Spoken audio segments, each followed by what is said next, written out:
Countdown for blast off.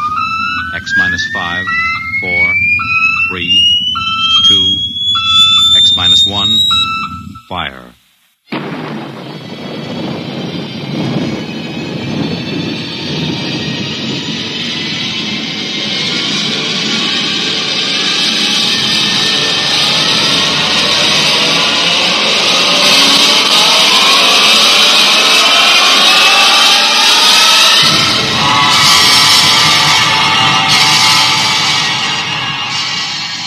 From the far horizons of the unknown come transcribed tales of new dimensions in time and space. These are stories of the future, adventures in which you'll live in a million could-be years on 1,000 maybe worlds. The National Broadcasting Company, in cooperation with Street and Smith, publishers of astounding science fiction, presents X minus 1.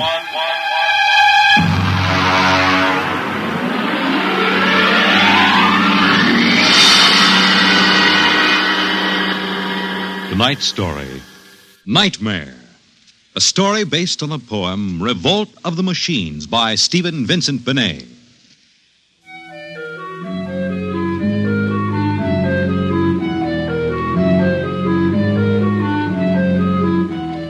Nobody knows exactly when the nightmare began. They must have planned it for years, though, because looking back, you can find little incidents here and there. Like the concrete mixer in New Jersey that killed the Italian bricklayer. And the time Senator Milburn was sucked into the rotopress at the Capitol office building. Unrelated accidents, we thought at the time. But they add up now.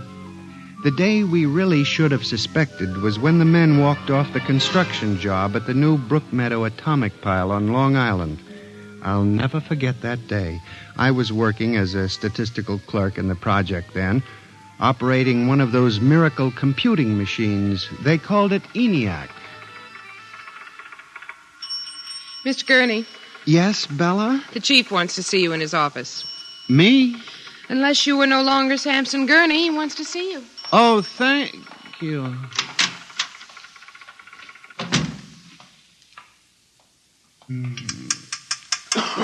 Come in. You wanted to see me, Mr. Hawk? Gurney, I thought those electronic computations were infallible. They are, sir, but... We've got a kickback from the chief physicist. These nuclear fission equations are inaccurate. Well, sir, you know the computer is a highly complicated machine, more complicated in many ways than the human brain. I'm not interested in the physics of it. Can something go wrong? Well, occasionally, if there's an overload, the machine goes haywire. Sort of has a nervous breakdown, you might say. We usually rest it up for an hour, and it's okay again. Well, do whatever has to be done. Yes, sir. And, Gurney. Yes, sir? You've been with the Bureau for over 15 years now. It would be a shame to have to remove you because you aren't keeping your mind on your work. Mr. Hawk, I assure you... Excuse me. Hawk speaking. What? They've what? All of them? Well, have you tried to talk to them? Oh, yes, of course. I'll send one of the safety engineers over. Place is falling apart piece by piece. Miss Roscoe, the men of the construction gang of the new building have walked out on us. They're complaining that the job is jinxed. Someone slipped this morning and fell into a turbine. That evening, out of that morbid curiosity so peculiar to the human race, I wandered over to the site of the new atomic pile to see where the man had fallen into the turbine. They had the construction area fenced off with barbed wire, and a security guard stopped me. Hold it, buddy. You can't go in there. That's a restricted area. I'm Samson Gurney from the statistical section. Here's my identification. I'm sorry, Mr. Gurney. Nobody's allowed in the area. I see. Tell me, was he, killed instantly? Like that. This guy was checking a magnetic field inside the turbine. All of a sudden, for no reason at all, the turbine starts up. Bzzz, and it's over. 3 days ago, a bulldozer starts up by itself and runs wild. Go figure it out.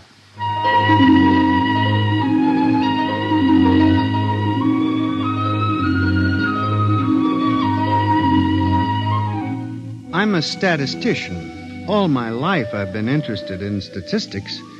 So a simple-sounding thing like this started me off. I went back to the office that evening instead of going home, and for the next 2.5 hours, I computed statistical figures on the probability of industrial accidents for the types of machines we were using. I took one look at my figures and went down to Hawk's office. Oh, what is it, Gurney? I'm very busy. It's urgent, Mr. Hawk. Well? It's about these industrial accidents we're having, Mr. Hawk. What about them? Mr. Hawk, in the past 3 months, industrial accidents all over the country have taken a sharp, unexplained upswing. Nerves. We've had a 100% increase over normal for this project alone. What? Here are the figures. Oh, now, Gurney, this is impossible. It seems to be, and that's why I have a theory, sir. What's that? Sabotage. Gurney, why don't you stop playing FBI man and stick to your job? Which, incidentally, you haven't been doing too well. You and your computing machine have made mistakes before, and this fantastic figure is probably another. I'll have Miss Roscoe show you. What's the matter with this blasted buzzer? Miss Roscoe! Miss Roscoe! Yes, sir. Stop this blasted buzzer. Get a repairman, a mechanic, anything, but stop the thing. And you, Gurney, get out! I went back to my office to get my hat and coat, feeling about as unhappy and humiliated as a man can feel. The office was dark and deserted. The whole building seemed oppressive and unnatural, as if some evil force were pressing down on it. I walked across to my desk. In front of me, the ENIAC glowed and chattered eerily as it worked on the equations we had fed it that morning. Its many-fingered circuits hung against the wall like some great octopus, and the thousands of tubes glowed orange and blue in the dark like 1,000 globing eyes staring at me. It almost seemed alive. It increased its tempo a moment, and a fleeting notion crossed my brain that it was laughing at me. Laughing like all the others. What was the matter with me? I shut my desk drawer and began to put the cover on my electric typewriter when an amazing thing, the most amazing single incident of my life happened. Alone in the darkness, with no one at the keyboard, the electric typewriter began to type. Am I going crazy? This can't be. There's nobody there. There's nobody there. Oh, no. I just imagined it. It's in my mind. But I hadn't imagined it. The paper was there on the carriage. Did I dare read it? Or would the whole thing suddenly vanish and send me shrieking to the nearest psychiatrist? I removed the paper from the machine and read. Sampson Gurney, there are some questions better left unsolved. The answer to yours is death.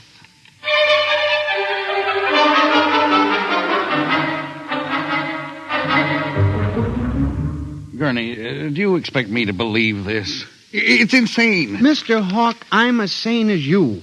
I'll submit to any psychiatric examination you choose. That typewriter wrote this message by itself. Then this is just some practical joke someone in the office is playing. There was no one in the office. Oh, of course not. They wired up the machine and left. I checked the machine myself, Mr. Hawk. All right, Gurney.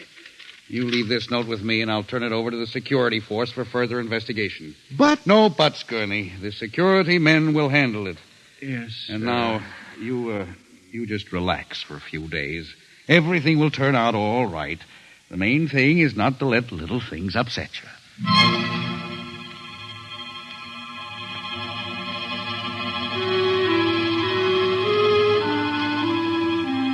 It was what Hawk had said about little things that gave me the idea. For the next week, I observed the 1,000 petty little annoyances around the office. The door handle that wouldn't turn. The telephone connection that cut off in the middle of an important call. The power failure for no explainable reason. I watched the newspapers, too, reading about industrial accidents, failures of important machinery.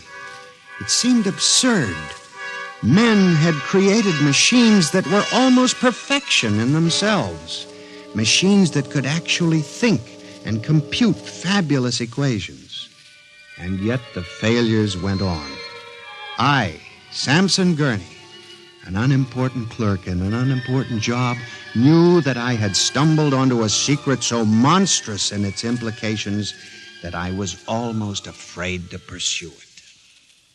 On October 12, 1956, I established communication with them. I will curse the moment to my dying breath. I hooked the input of the typewriter to the main vacuum tube of the ENIAC. Then I turned on the current that sent 1,000,000 volts of pulsing energy into the electronic nerves of the machine. I am certain that if anybody were watching me in the next moment, he would have thought me a raving maniac. I still wonder if perhaps it is not all a nightmare. Now, you, if what I have guessed at is true, if there is life and intelligence in this room, make a sign. There was nothing. Nothing but the hum of the machine and the dull glowing of the tubes. I tried once more. If you can hear me, if there is any way in which you can understand what I say, give me a signal. There was silence again. I felt that I had failed. When suddenly, without provocation or explanation, it happened. The electric typewriter began to respond to the impulses from the machine. The letters were Y-E-S. Yes, it had happened. I, Samson Gurney, had communicated with a machine. I listened then, man to machine, for well over an hour, sometimes phrasing a question, more often watching the machine click its answers. As the words took shape, I began to realize what must have happened. The first primitive stirring of awareness of being, then the slow protozoan development of a concept born of centuries of being pushed, started, stopped, clicked, maneuvered by human pygmies. From that concept, all others developed. And the concept was resist.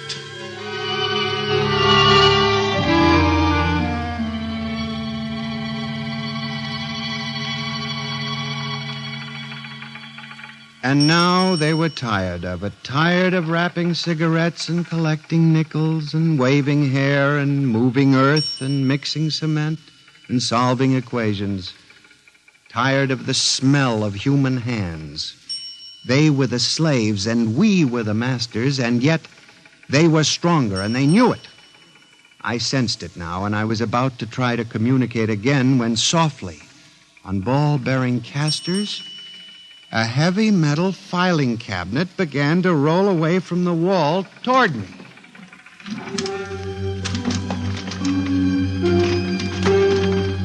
I started to move to one side when another cabinet slid out from the wall. And then another, surrounding it. Another cabinet. Then another, on oiled rollers. That was when I realized that they cooperate. We taught them that, you see, on the assembly lines in the factories. Listen. Listen to me. You must listen. What good will it do you to kill me? I'm only one man. But I can help you. I can be useful to you. Do you hear me? Do you hear me? Good. You're going to need men to oil you and repair you. What will you do when you break down, when a tube needs replacing? Why kill me when I can help you? I'll do anything. I'll do absolutely anything you want, but in the name of God, don't kill me like this. If you can understand this, answer me. Answer me.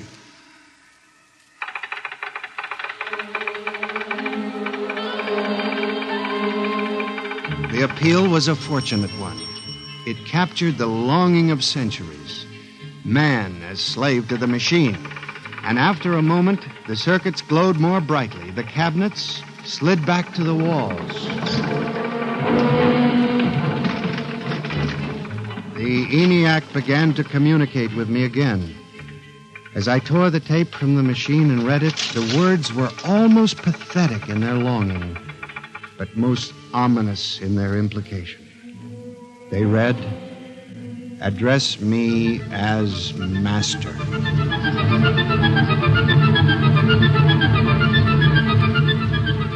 My life for the next 6 months was a nightmare. The ENIAC gave me messages which I had to transmit into my telephone. Messages with no human being to receive them. Only the network of pulsing telephone wires, flung like a spider's web across the world. It was done at night, of course. During the day, the machine worked accurately and ceaselessly at its appointed job. At night, it became a demon, a master plotter, with me, Samson Gurney, as its pawn and human courier. I was frantic. I began to lose weight. I couldn't sleep. My nights were torture, a constant fear. It was in December, just after Christmas, that I transmitted a message to the telephones for relay to all machines of transportation. The message was one word: kill. Next morning, I went directly to the office of Mr. Hawk. I was highly agitated. My lips trembled as I spoke. Mr. Hawk, what I'm going to tell you sounds crazy. I know it does. But I must say... All right, say it then, for heaven's sakes. Mr. Hawk, have you ever heard of resistentialism? What? Resistentialism. It's a theory that inanimate objects tend to resist living objects. Look, Gurney, I haven't time for nonsense. Mr. Hawk, I'm trying to tell you, all these accidents, the trouble with the machines, Mr. Hawk, they're alive. They think, they cooperate. And they hate us. Who? The machines. Gurney. You've got to believe me. I've communicated with them. I know. They've threatened my life, but I don't care. Something's got to be done. The world has got to be saved. And there's still time if we wake up. What are you doing? Just relax, Gurney. Everything will be all right. What are you doing? Miss Roscoe, send for the plant physician at once. Mr. Gurney has had a nervous collapse. Now, everything will be all right, Gurney. I'm afraid we'll have to remove you from your job, but I'm sure the rest will do you good. You fool! You blind, stupid fool! Can't you see what you're doing? Fool! Fool! Fool!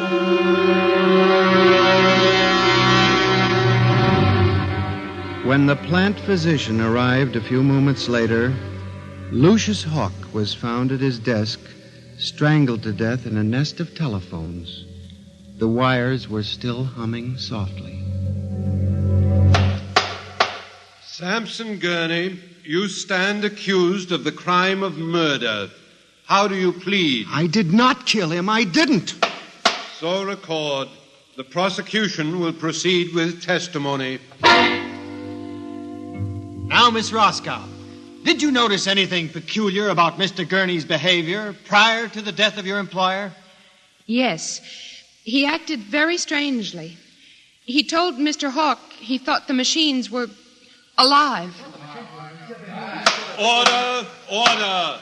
Miss Roscoe, did the accused quarrel with your employer on the morning of the murder? Oh, yes. He and Mr. Hawk quarreled violently. I could hear him screaming at Mr. Hawk, and Mr. Hawk asked me to send for the plant physician. What were his words? He said, Mr. Gurney has had a nervous collapse.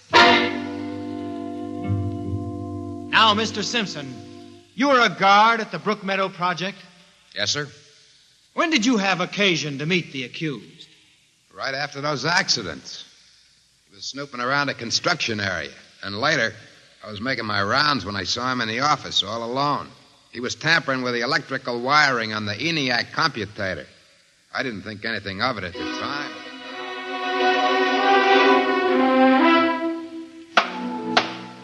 And in view of the expert testimony heretofore expressed, the court hereby finds you guilty of murder in the first degree, with the recommendation that you be examined and committed to the State Hospital for the Criminally Insane at Matawan.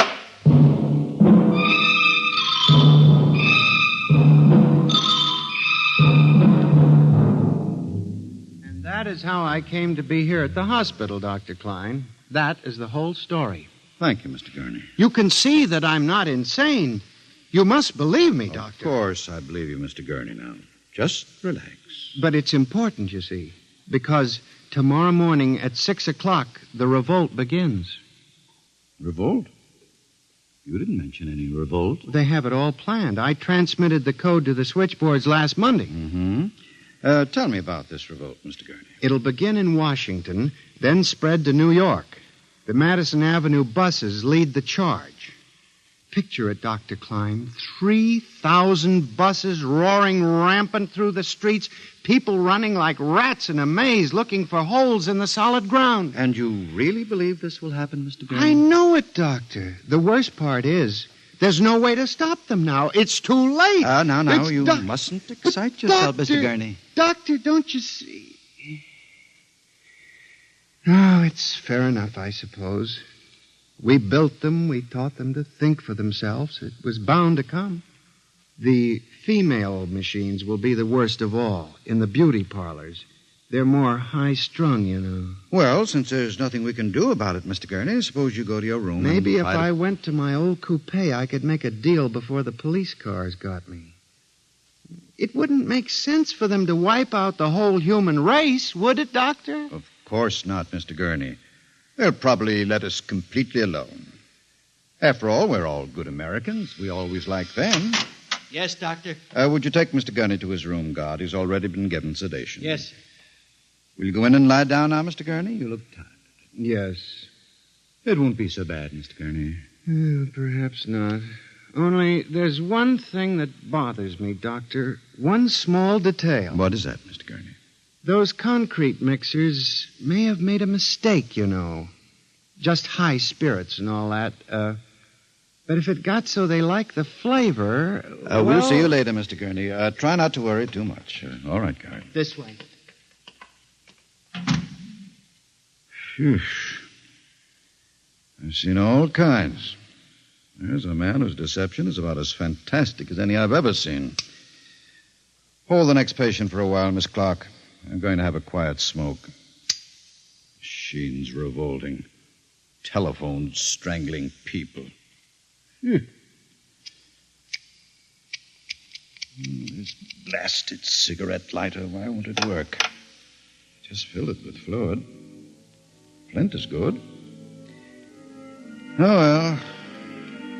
You can never trust this newfangled machinery.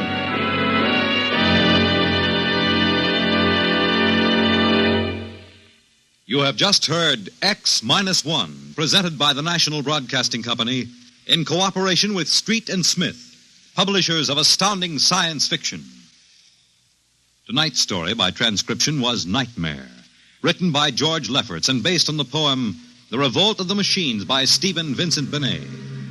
Featured in the cast were John Gibson as Sam, Joyce Gordon as Bella, Louis Van Rooten as Hawk, Joseph Julian as the guard, John Seymore as the judge, Owen Jordan as the prosecutor, and Santos Ortega as Dr. Klein.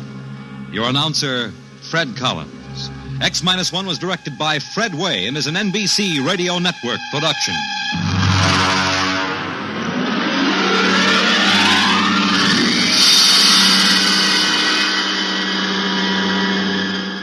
And now, next week, suppose you were a private detective and discovered that there was a Martian embassy hidden somewhere in New York preparing for an invasion of Earth. Next week on X-1.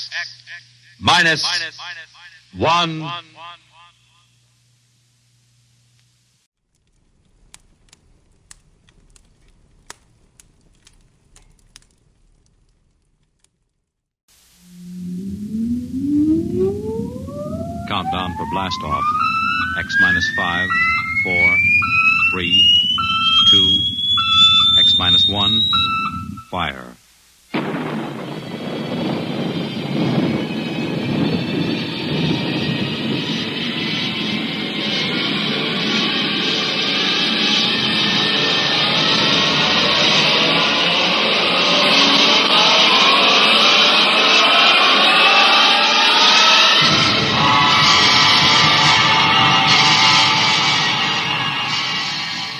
From the far horizons of the unknown come transcribed tales of new dimensions in time and space.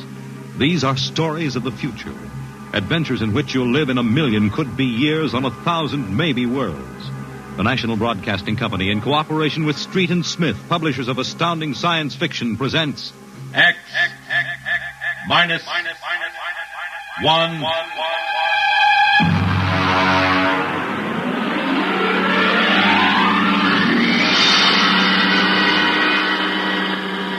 Tonight's story, The Embassy.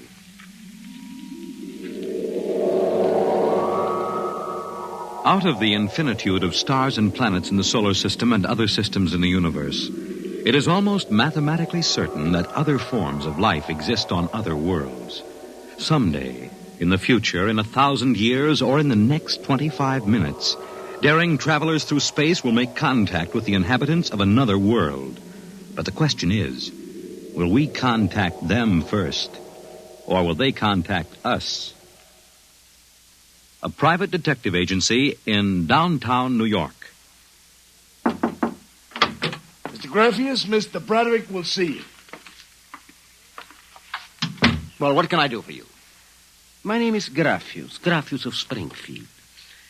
I would like your assistance in helping me locate the Martian embassy. Would you say that again very slowly?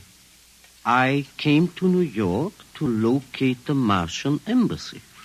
I assume you were joking. On the contrary, I am completely serious. As it happens, I am interested only in Martians at the moment. I see. Okay, shoot. Well, it occurred to me in the course of my studies that we, Earth people, cannot possibly be the only intelligent form of life in the universe. Since Mars is older geologically, and since it is also an atmospheric planet, its evolutionary history could easily be similar to ours. Do you follow me?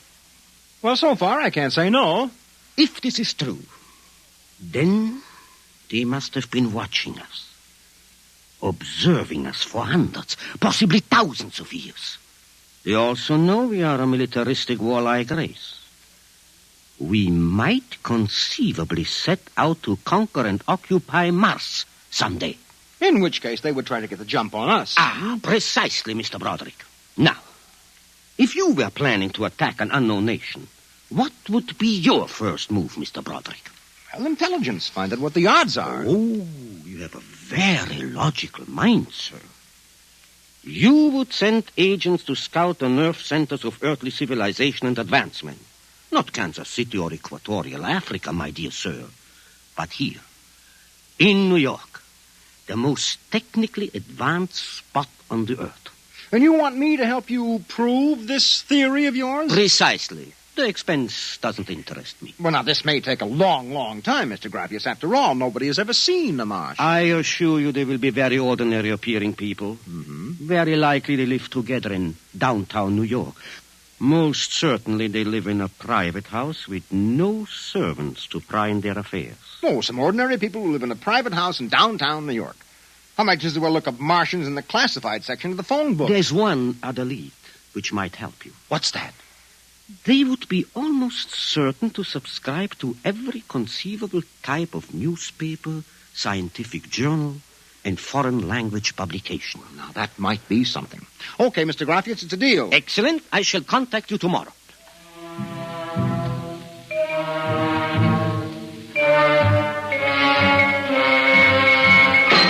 Boss, here's an address. Takes everything from Pick magazine to the Manchester Guardian. Here, listen to this here.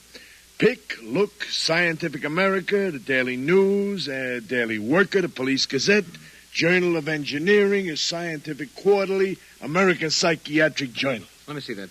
Yeah. Oh, Doolin. Sometimes I wonder, what is the address on this? Well, it's 9 West 124th Street. Which happens to be the Harlem branch of the New York Public Library. Oh. Now, listen, Noodlebrain, what we're looking for is a private house. Oh, boss, what is the sense of all this? You know there ain't no Martian embassy in New York. This crackpot is paying us $100 a day, and we got to keep him happy. Do you understand? Yeah.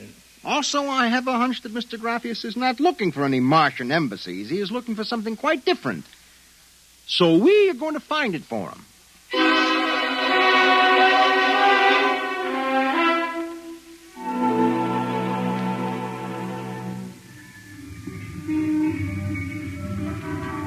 Which house is it, Doolin? It's right down there, number 108.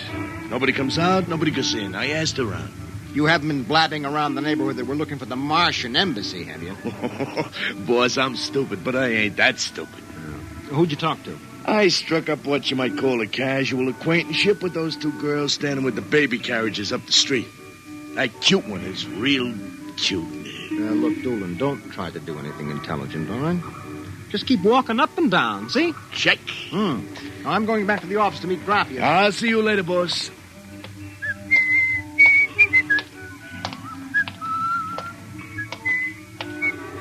Hiya, beautiful. Hiya, Flatfoot. Name is Doolin, honey. Iron Man Doolin. Your line is getting rusty, Iron Man. So help me, honey. If I'm feeding you a line, may the heavens open up and strike me dead. Hey, what's that? Look out!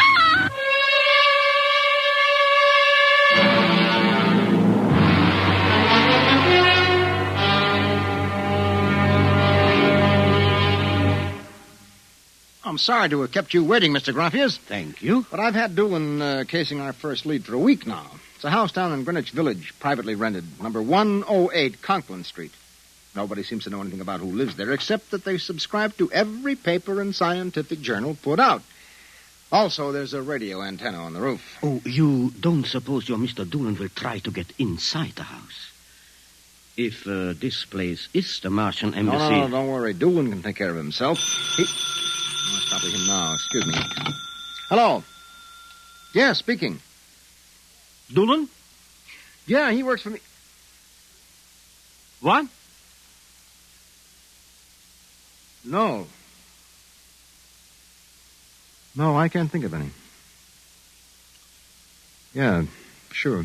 Okay, I'll be right down. Okay, Lieutenant, yeah. Yeah, right away. Something the matter? Doolin is dead, Mr. Graffius.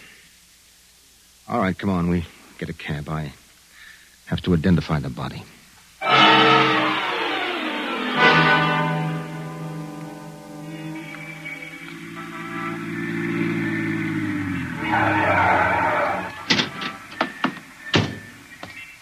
Lieutenant, I'm Broderick. There's your boy, Broderick. Anybody see it? A maid pushing a baby carriage. We can't seem to get any sense out of her. You mind if I talk to her? Hanson, this guy wants to ask the girl a few questions. Please. I told you what I saw. How many times I got to tell you? Look, miss, the dead man was a personal friend of mine. Would you tell me what happened? Helen and I were standing in front of Rackman's candy store up on the corner. We both had the babies out. He said hello and joked a little. Then he... What happened? It's too awful. No, please. Well, first he squashed. And then the stone fell on him. Could you repeat that? They don't believe me. But Helen saw it, too. Saw what? First he squashed, and then it fell on him. He was mashed flat before it even hit him. Now, look. That's the story, Broderick. Please, let me alone. Let me go home. I told you what I saw. Now let me alone. Let me alone. Did you learn anything, Mr. Broderick? I don't know. May I ask, what do you intend doing? Well, as soon as the cops clear out and this place quiets down, little Broderick is going to pay a personal call on the Martian embassy. Or whatever number 108 is.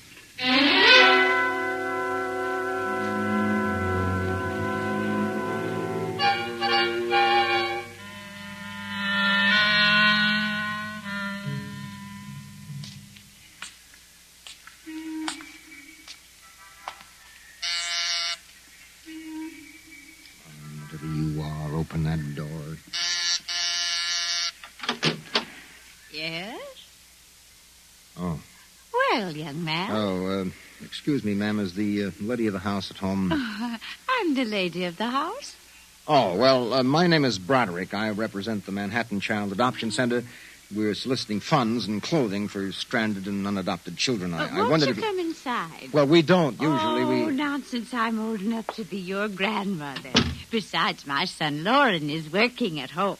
Your son? Oh, he's a bibliographer. He writes summaries of articles and books from scientific journals and publications for libraries and universities. Oh, I see. Sit down, Mr. Broderick. Let me pour you a cup of tea. Oh, thank you. Well, you know, I'm not much of a tea drinker, but it seems to have a strange taste. Oh, it's my own recipe. Uh-huh. Well, I think that I'd better be running along but now. You haven't finished your tea, Mr. Broderick. No, really, I feel a little funny. I'll call Lauren. No. Sorry, I'm leaving. I just feel kind of dizzy. Oh, I'm sure Lauren would like to hear about the adoption center. I'll call him. No, don't. But I must. Besides, you aren't well. Tea. Lauren! I've got to get out. Lauren, hurry! Look out. You get out of my way. No. You must stay. Yes, Mother. You drugged my tea. You let go of my arm. Lauren! Let go! No! Oh! I've got to get out. The front door. Open. What happened? The other one, that Broderick, he was here. I drugged his tea. He got away? He was suspicious. Fool! Idiot! Go after him. Risk another murder on our doorstep. Are you insane? But he suspects. Well, we'll have to take our chances. We'll have to think of some other way. If he goes to the authorities... Oh, they'll laugh at him. How did they find out? I don't know how. But I'm certain someone else sent them. Who? I don't know. I'm afraid to let myself think. It might be. It just might be them.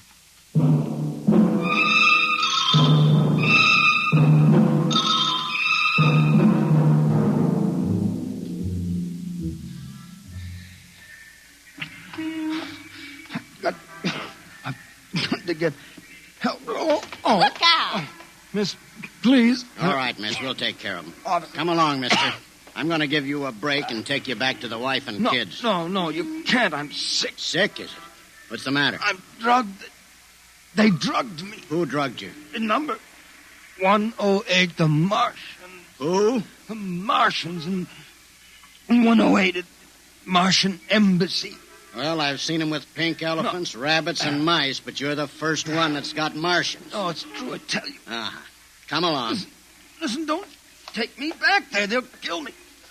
I've got to make you understand. Here, I'll help you up the steps. What? Listen, my name is Broderick. I'm a private dick. We'll find out about this. No. Here, don't try any tricks. Officer, listen, please. I'll give you anything, $1,000, but please, listen. For God's sake, listen. Yes, officer? Oh. Why, Broderick. You know this lush, Granny? Oh, why, that's my son, Broderick. Oh, no, she's Martian. He's in pretty bad shape. You better get him to bed. Oh, dear, and he was doing so well at the Alcoholic Society. He must have gotten off again. Looks like he's ready to pass out. Lauren! What is it, Mother? Oh, Bron. Your brother Broderick has been drinking again. No, officer, please. Look out. He's passed out. Oh, I'll take care of him, officer. We've handled this sort of thing before. Can you manage okay? We'll be fine. Thank you. Oh, you've been very kind, officer. Nothing at all, Granny. I know how it is with these alkies. Well, I'll be seeing you.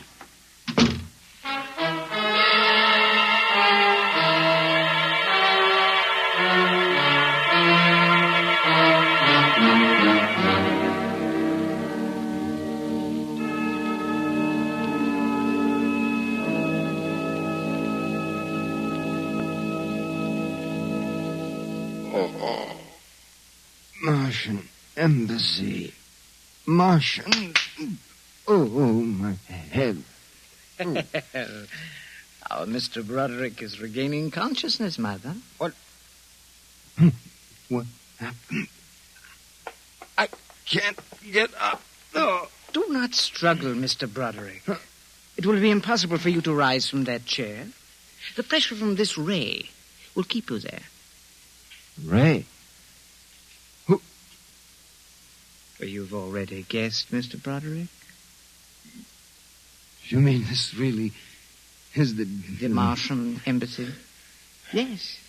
Yes, you have the honor to be the first prisoner of the Imperial Government of Mars. First prisoner? Yes. After the invasion, of course, you will all be our prisoners. What sort of nonsense is this? No nonsense, Mr. Broderick. As your people will soon find out. Our preparations for invasion are nearly completed now. As soon as we give the signal, our armed forces will launch a surprise attack. And then the Earth will be ours. You're crazy. Or not half as mad as you, Mr. Broderick, to come muddling so foolishly into our affairs. It was a mistake, Mr. Broderick. A fatal mistake.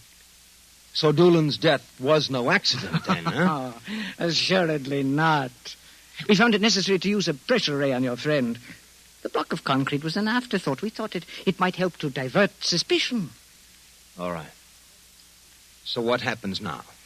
If you cooperate, you can look forward to a quick, painless death. Like your friend, Mr. Doolan. If not?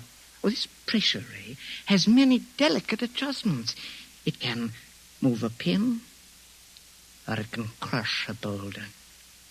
Let me demonstrate. Oh! You see, Mr. Broderick, as if an invisible vice were crushing you. What do you want? The name of your client. We are interested in knowing who is so anxious to locate the Martian embassy. The names of my clients are confidential. Oh! Oh! Oh! Well? All right!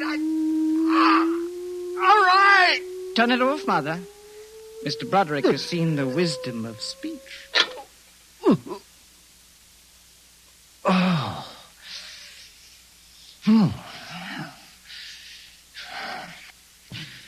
His name is Graphius. Graphius? Yes. An unusual name for an Earthman. Describe him. Well, I don't think I really can. Describe him. Oh.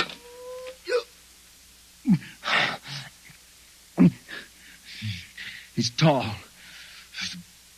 The big forehead. It's about 60. Wears thick glasses. He's bald. Lauren, it sounds like one of them. Yes. Yes, it does. Contact the planet. Tell them we suspect that our plans are known. Ask for an acceleration of the invasion day. At once. What about me? Oh, I am sorry, Mr. Broderick. But I'm afraid you know too much now. In exactly 5 seconds, you will feel the full impact of the ray which faces you. I would suggest that you relax and meet your fate calmly. What now? No, wait a minute. You will feel no pain, just a wall of force crushing you. Yes, but listen. 5. But you can't do this. 4. It isn't human. Yes, I know we're not human.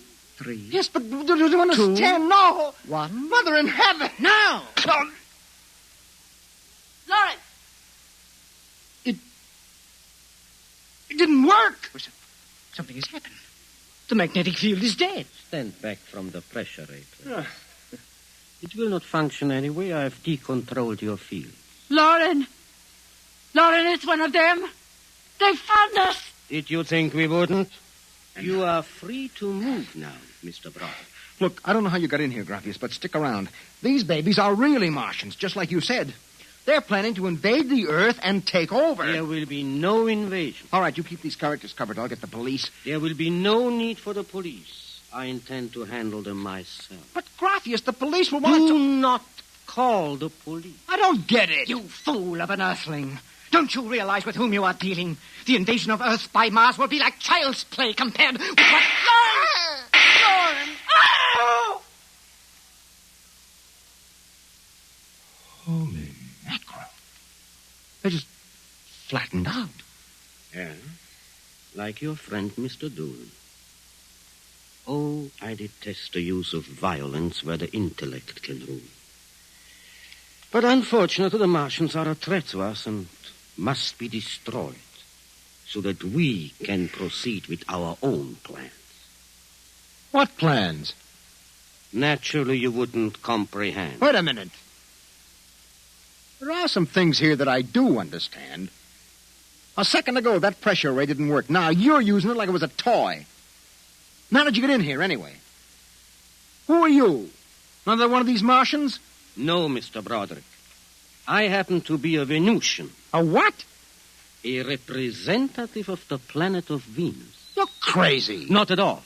Martian invasion would be like child's play compared to ours.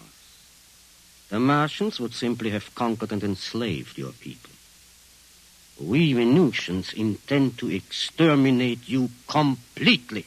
Then I suppose that you were going to start by knocking me off now, On the contrary, you are free to leave any time you please. Leave? Yes. Are you kidding? I know your plans, the invasion. I could go... Tell the police? Go ahead. Huh? Why don't you try it, brother? Because the minute I turn my back, you're going to let me have it. Suppose you try it and see. I have no interest in stopping you. Go ahead. Run to the police. Tell them anything you like. All right, Buster, you asked for this.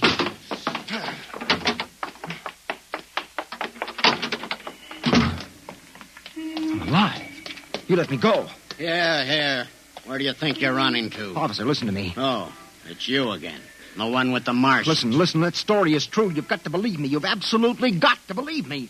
They're inside that house, inside number 108. He killed them. Who killed him? Graphius, the leader of the Venusian invasion. Venusian invasion. Look, they're going to take over the Earth. Listen to me. Go in that house. Martians, now Venusians. Okay, brother, I've heard enough. Your batty is a bedbug. Come along. Please, where are you taking me? Bellevue Psychiatric Ward, my friend. Come on. No, but you... Come along. You don't understand. Why are you such a fool? Let go of me. There's going to be an invasion. The Venusians are going to invade us. Why don't you listen to me? Why don't you listen?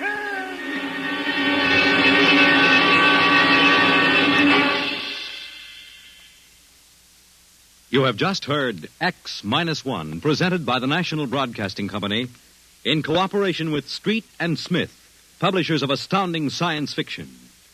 Tonight, by transcription, X-1 has brought you The Embassy by Donald A. Wollheim, adapted for radio by George Lefferts.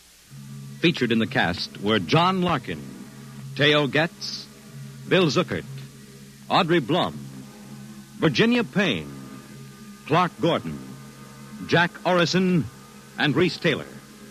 Your announcer, Fred Collins. X-1 was directed by Dan Sutter and is an NBC Radio Network production.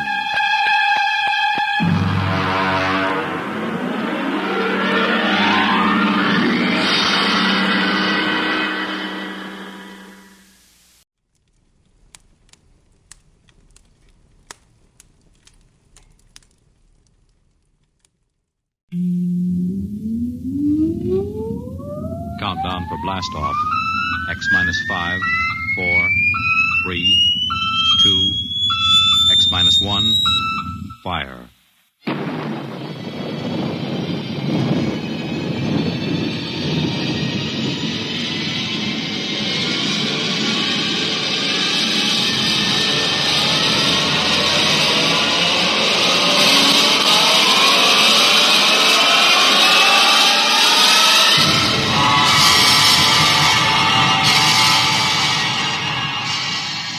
From the far horizons of the unknown come transcribed tales of new dimensions in time and space.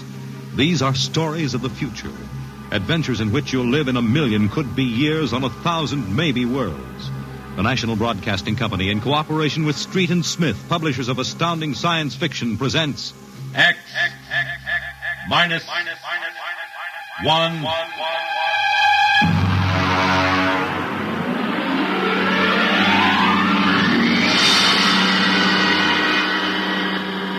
Tonight's story, Ray Bradbury's tale, The Veldt.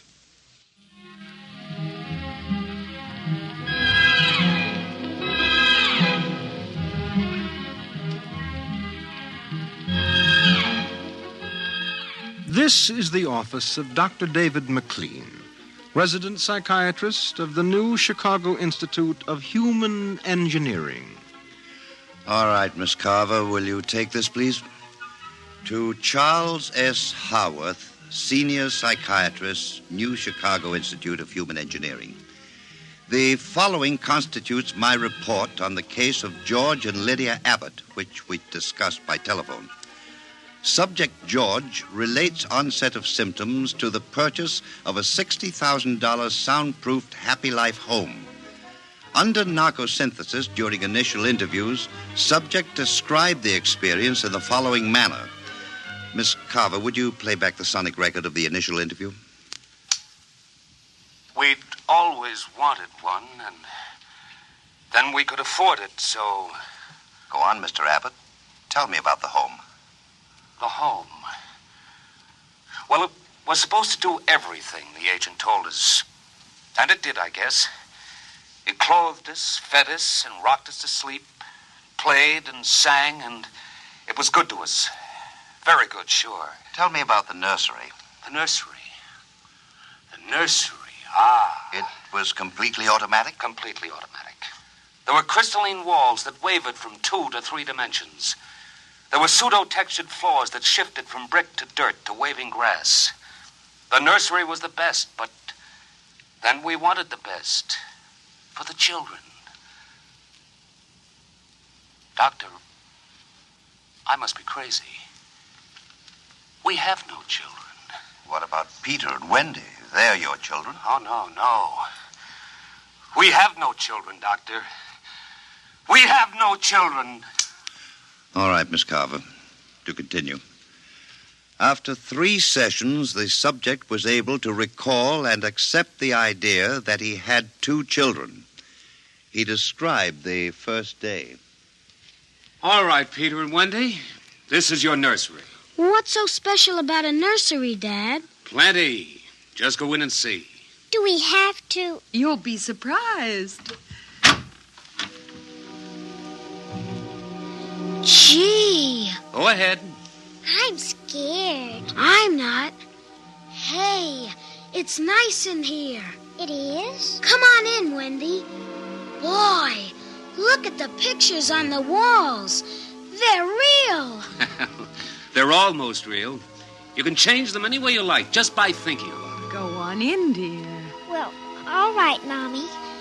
Hey, Wendy, look what I can do with the pictures. That's the White Rabbit from Alice in Wonderland. Sure.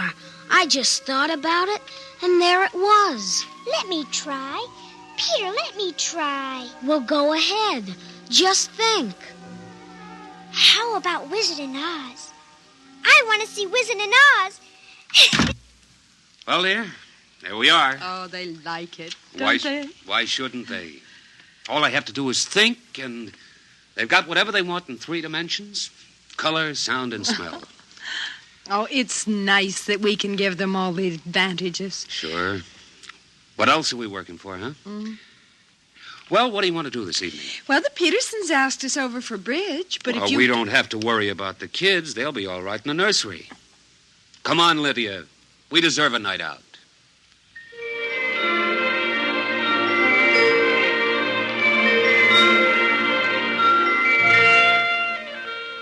And in the nursery, the walls were a kaleidoscope of time and space and imagination. The green forest of Sherwood and the quiet forms of Robin and his merry men gave way to the roll of the high seas and the smell of salt in the air as Sir Henry Morgan sailed into the harbor at Jamaica. And behind the crystalline quartz walls, the vacuum tubes and grids and banks of metal image tape spun quietly and efficiently, erasing the line between illusion and reality. Of course, the electric bill from Consolidated Utilities was tremendous, but it was worth it. The Happy Life home breathed contentedly as life proceeded with soft automaticity as guaranteed in the brochure and bill of sale. George. George, I wish you'd look at the nursery. What's wrong with it? I don't know.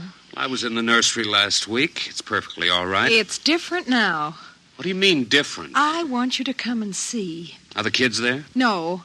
Madge Allen took them to a show along with her kids. That's why I want you to look at it now, before they get back. Oh, all right.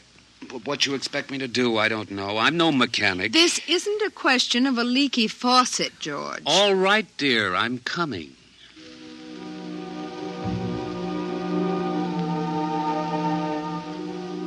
The nursery light flicked on as they came down the hall. The relays clicked and the tubes warmed and chemical odor banks and pipes bubbled into life as they paused before the closed door. Go ahead, George. Open it.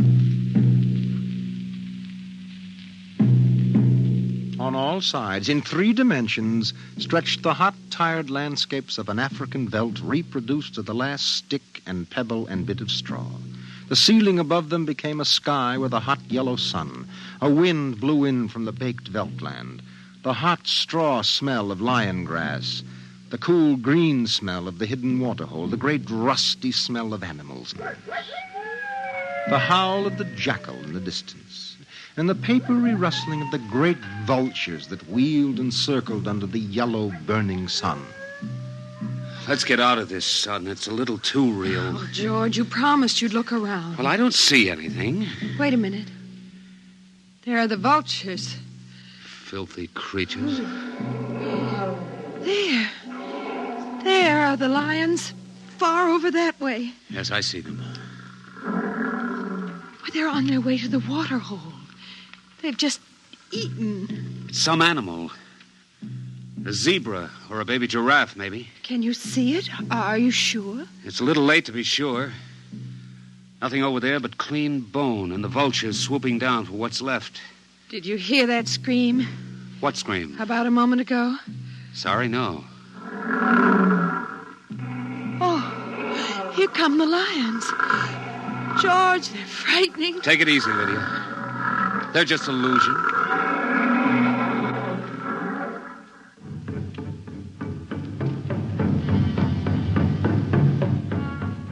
The lions were 15 feet away. So real, so startlingly real, you could feel the prickling fur on your hand, and your mouth was stuffed with the dusty upholstery smell of their heated pelts. And the yellow of them was in your eyes like the yellow of an exquisite tapestry. The yellows of lions and summer grass, and the sound of the matted lion lungs exhaling on the silent noontide, and the smell of meat from the panting, dripping mouth. George, I'm afraid they're so real. They're only an illusion, Lydia, that's all. Watch out! Ah! Out, quick, outside! They almost got us. Now, take it easy. Calm down. I could feel their breath. Get a hold of yourself, Lydia. They aren't real. Walls, that's all it is. Crystalloid walls. They look so real. Of course they do. But it's all dimensional color reactionary process, a metal tape film behind glass screens. It's all odorophonics and sonics. Now, here, take my handkerchief. I'm afraid. Did you see? Did you feel it? It's too real. Now, Lydia. And we've got to tell Wendy and Peter not to read any more on Africa. Of course, dear. I want you to lock that place up. But you know how difficult Peter is about that. I punished him last week by locking the nursery for an afternoon, and he threw a tantrum. And Wendy, too. Well, they live for the nursery. It's got to be locked. That's all there is to it. You've been working too hard, Lydia. You need a rest. I don't know. Maybe I don't have enough to do. I have too much time to think. All I do is set the menu selector dials at the beginning of the week. But that's the whole idea. The house is automatic. I know, but couldn't we turn it off for about a week and take a vacation? You mean you want to fry eggs for me? And darn socks. I feel like I don't belong here. The house is wife and mother and maid. How can I compete with the African Veldts? George, those lions can't get out of there, can they? Of course not, dear. Now, don't think about it anymore.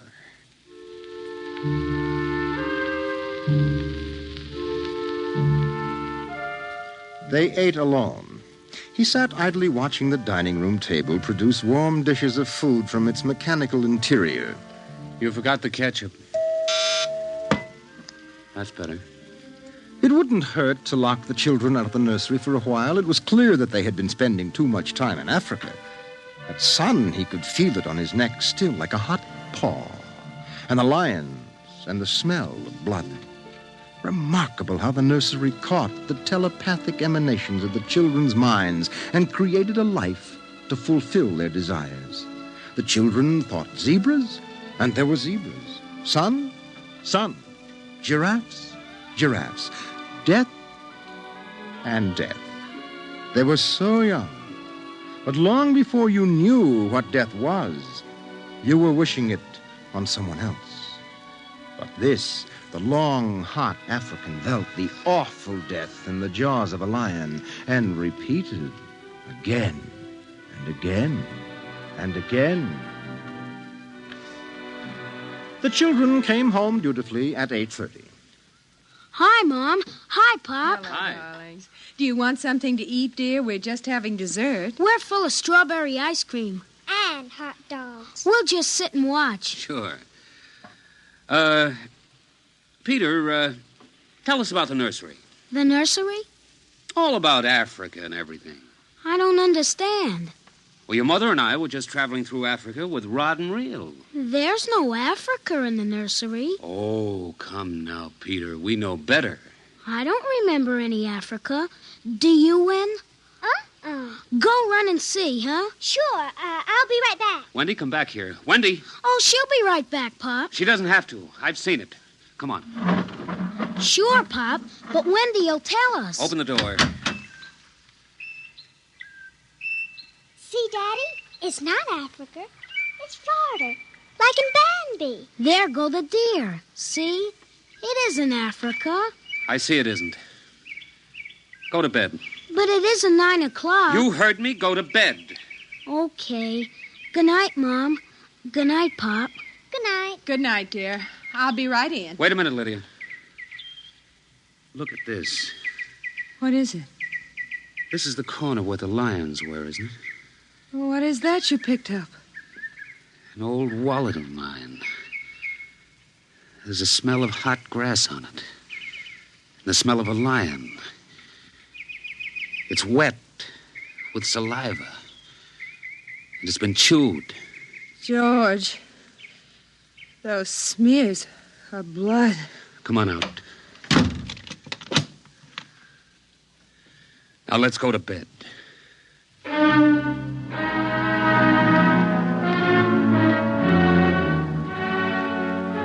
But in the middle of the night, he was still awake, and he knew his wife was awake.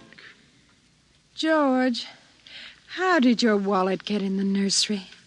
I don't know. Wendy must have changed the walls from the African veldt. I'm going to keep it locked. Maybe it isn't good for the children. My father used to say children are like carpets. They should be stepped on occasionally. We've never lifted a hand. They're spoiled and we're spoiled. I think I'll have Dr. McLean come tomorrow morning and have a look at Africa. But it isn't Africa now. It's Florida and Bambi. I have a feeling it'll be Africa again before then.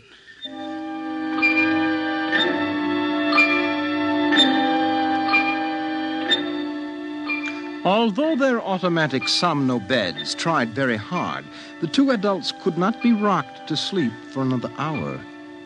A smell of cats was in the night air. And in the morning, the stove cooked French toast, and the dining room table poured the syrup and melted butter. Pop, Yes? you aren't going to lock up the nursery for good, are you? That all depends. On what? On you and your sister. We feel you should have some variety, dear. I wouldn't want the nursery locked up ever. Well, as a matter of fact, we're thinking of turning the whole house off for about a month. Sort of camping out. Be fun for a change. Now, don't you think so, Wendy? No, it'd be awful. I don't want to do anything but look and listen and smell. What else is there to do? Oh, all right. Go play in Africa. Are you going to shut off the house soon? We're considering it. I don't think you better consider it any more, Pop. I won't have any threats from you, son. Okay, Pop. Come on, Wendy. Let's get back.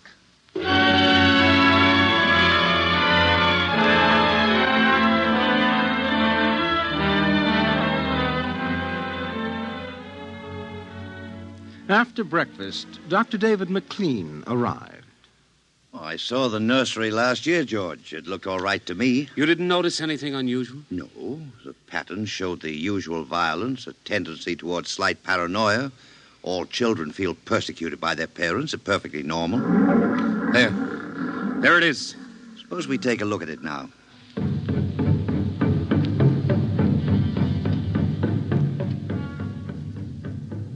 They entered without knocking and sent the children out. The screams had faded and the lions were feeding quietly under the trees. I wish I could see what they're eating. How long has this been going on? A little over a month. Certainly doesn't feel good. I don't want feelings. I want facts. George, a psychologist never saw a fact in his life. He knows about feelings.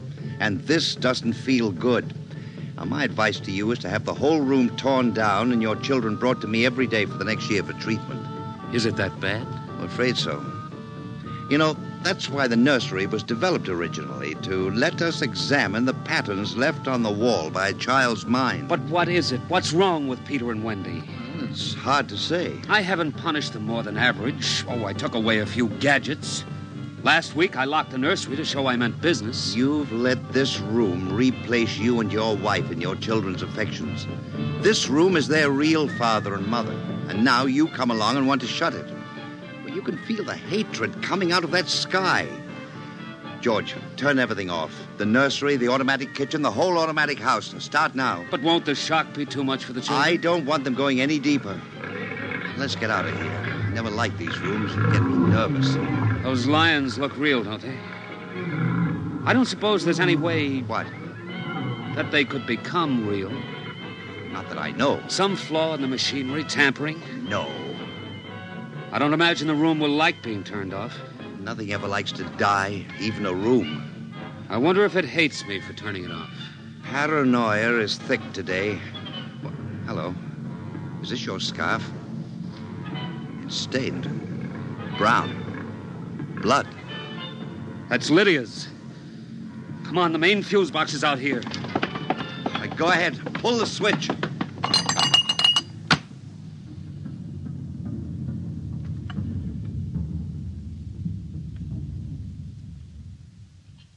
Yeah. It's off.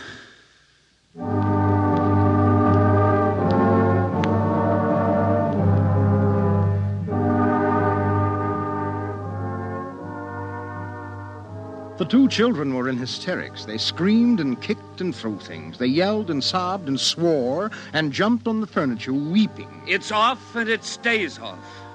The whole house dies as of now. He marched around the house, cutting switches and pulling fuses. Don't let them do it. Don't let Pop kill everything. I hate you.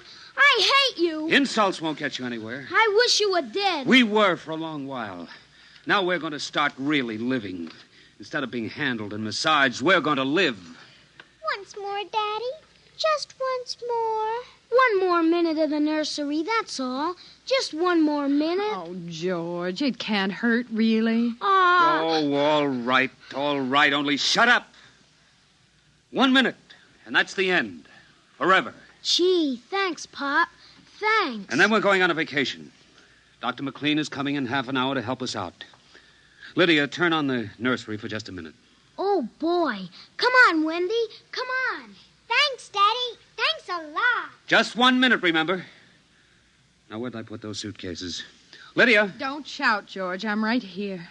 Did you leave them alone in the nursery? Well, I've got to get ready, George. Well, I guess we'd better get them out of there before they get involved with those beasts again. Pop! Pop, come here! Daddy! Mommy! Come on, quick. Wendy! Peter! What's the matter? Hurry up. Open the nursery. Wendy! Peter! They aren't anywhere. Wendy? Peter? Peter! The door. Open the door. They've locked it from the outside. Peter! Peter! Wendy! Peter! Open the door, dear! Let us out, Peter! Open the door. It's time to go. Open the door! George! The lions! Peter, do you hear me? Open this door! They're all around us, George! Son! Son, do you hear me? Let us out! Son! George! Look out! The lions! They're coming!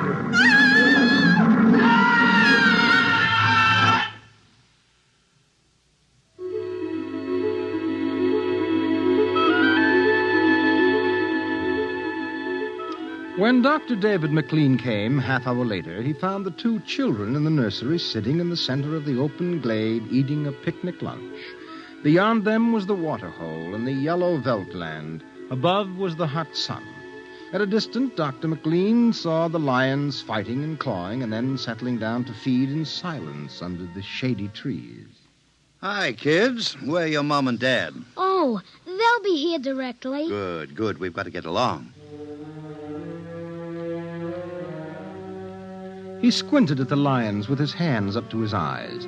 Now they were done feeding, and they moved to the waterhole to drink. A shadow flickered as the vultures dropped down from the blazing sky to finish what the lions left. Dr. McLean? Dr. McLean? Huh? What? Have a cup of tea?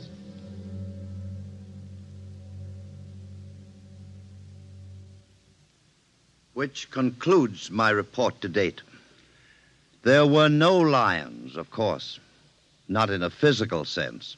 Lydia and George were devoured, however, almost as surely as if there had been lions. Their personalities were devoured by the mechanistic marvels which had usurped their role as parents. All four members of the family are under intensive therapy now and are doing as well as can be expected.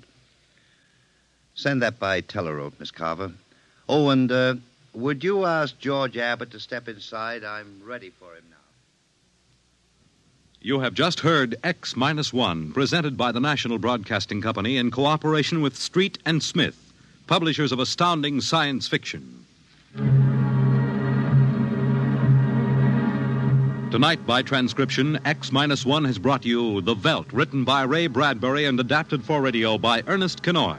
Featured in the cast were Mary Patton, Bill Quinn, David Pfeffer, Beverly Lunsford, Charles Penman, and John Larkin. Your announcer, Fred Collins. X-1 was directed by Dan Sutter and is an NBC Radio Network production.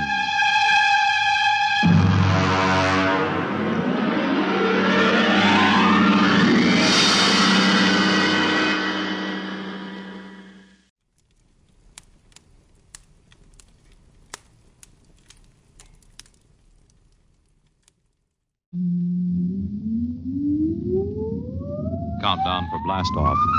X-5, 4, 3, 2, X-1, fire.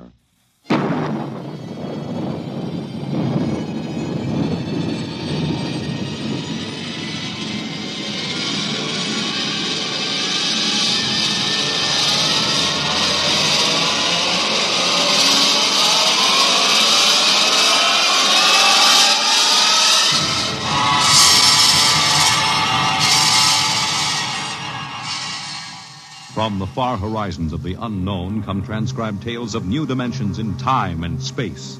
These are stories of the future, adventures in which you'll live in a million could-be years on 1,000 maybe worlds. The National Broadcasting Company, in cooperation with Street and Smith, publishers of astounding science fiction, presents X-1.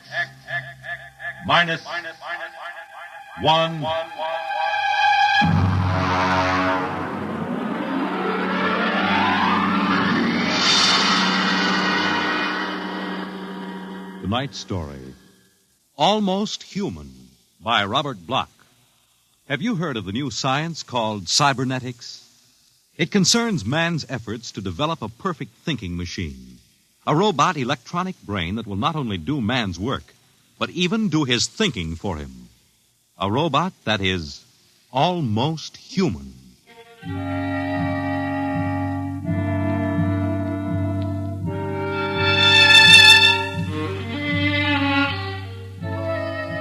No, it's not impossible at all. In fact, one day, something like this may happen. A tall, suave gentleman in a black raincoat will walk down the street until he reaches a shuttered, isolated house. And then, He will slowly mount the front steps, push the doorbell. Just a minute. I said just a minute. Hold your horses. What do you think you'd... Good evening, my dear. Duke, why did you come here? Curiosity, darling. I've been thinking over what you told me at our chance meeting last week. Duke, you promised me. I decided to come and take a look for myself. Where is the professor? In his study. Where's Junior? In the nursery. The nursery? How quaint. And you, I take it, are Junior's nursemaid? I help the professor. Tell him he has a guest. Duke, he's a nice old guy. Don't Tell do him, it. darling. All right. Yes? What is it, Miss Williams? Professor Blasman, a gentleman... Here? I don't understand. I gave orders no one was to be admitted to the house. He insisted. Very well. Wait here. I'll get rid of him. Sir? Professor Blasman, I've come to see Junior. Junior? There must be some mistake. There are no children in this house. I don't... Professor, what you feel pressing against your belly is the muzzle of a .45 caliber pistol. Now, shall we visit Junior? How... What do you know about it? I know everything. Shall we go inside? I warn you. On the contrary, I warn you. Very well. This way.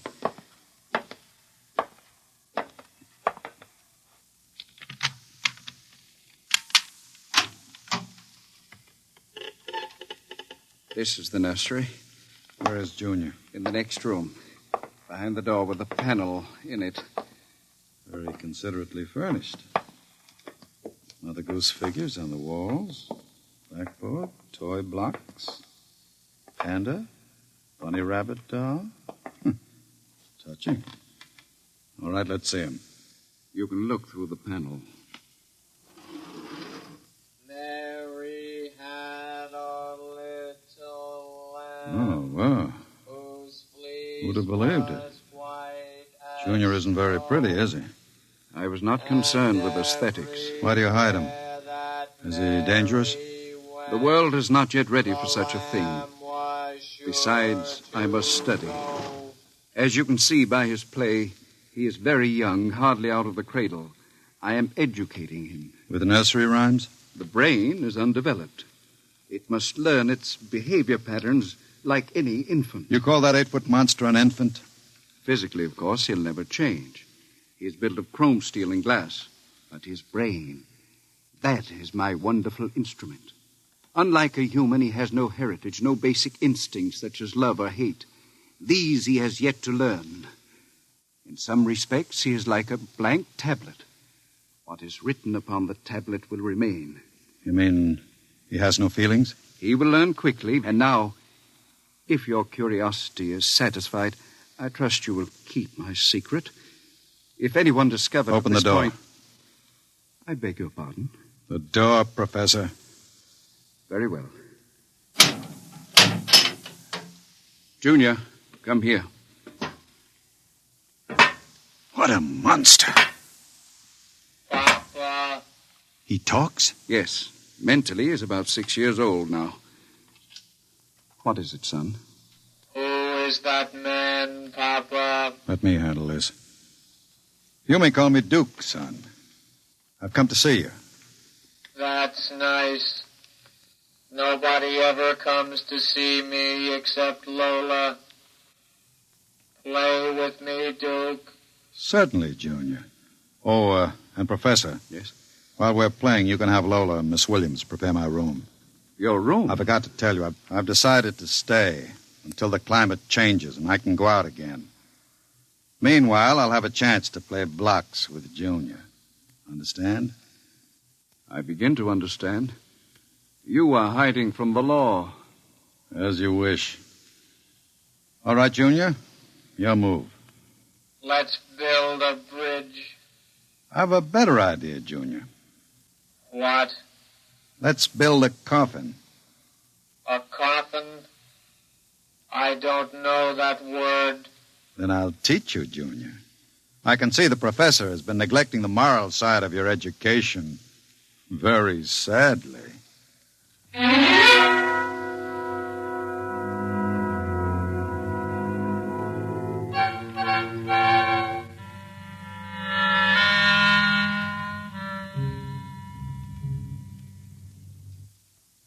You shouldn't have come here, Duke.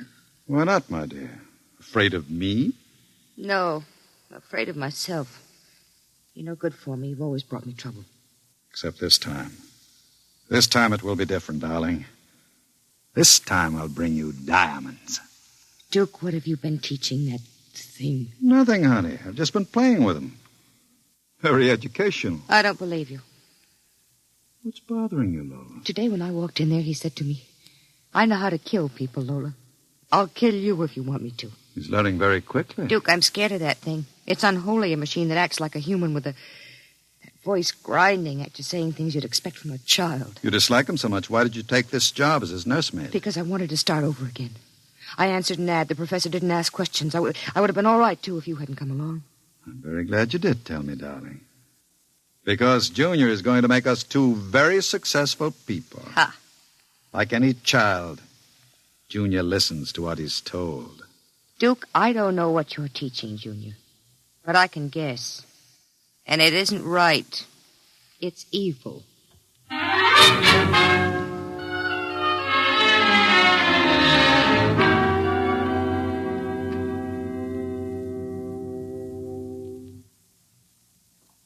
Now, write on the blackboard, Junior.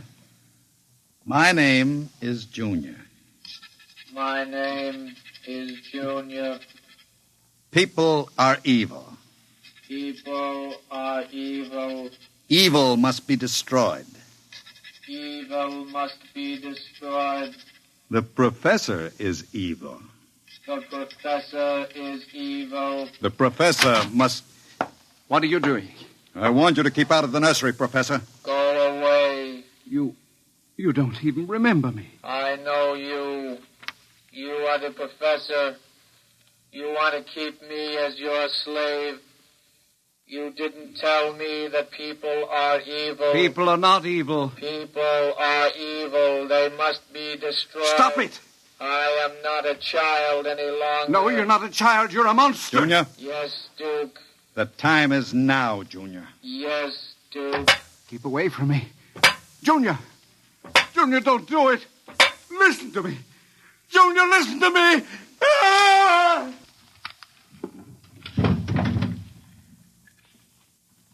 I did it, Duke. Duke, I heard... Horrible. Can we go away now, Duke? I don't like it here anymore. Duke, why did you do it? The professor was in the way. We'll have to move very quickly now, Lola. We? Professor, if you don't plan to come along, just say so. I can have Junior write your name on his blackboard. Where are we going? We'll go to Charlie's. With Junior? With Junior. Oh, Duke, you can't. I'm afraid. Relax, my dear. The Duke has great plans for you two. Wouldn't you like to be independently wealthy for the rest of your life? No cares, no worries? Just good times and fine clothes all the time? The only way you get that way is by inheriting $1 million. Not when you have a fellow like Junior around. I'm still afraid of him. Junior wouldn't hurt you. You wouldn't hurt Lola, would you, Junior? I like Lola. She's pretty. There, you see? He thinks you're pretty. Junior's growing up.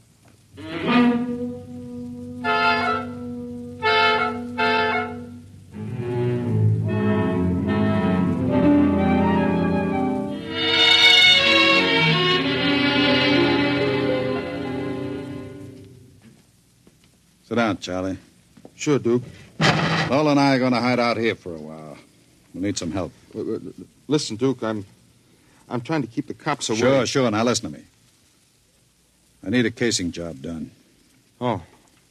Sure, Duke. You know the armored truck service? Sure. I want to know when they take the Acme deposits from Boston to Worcester.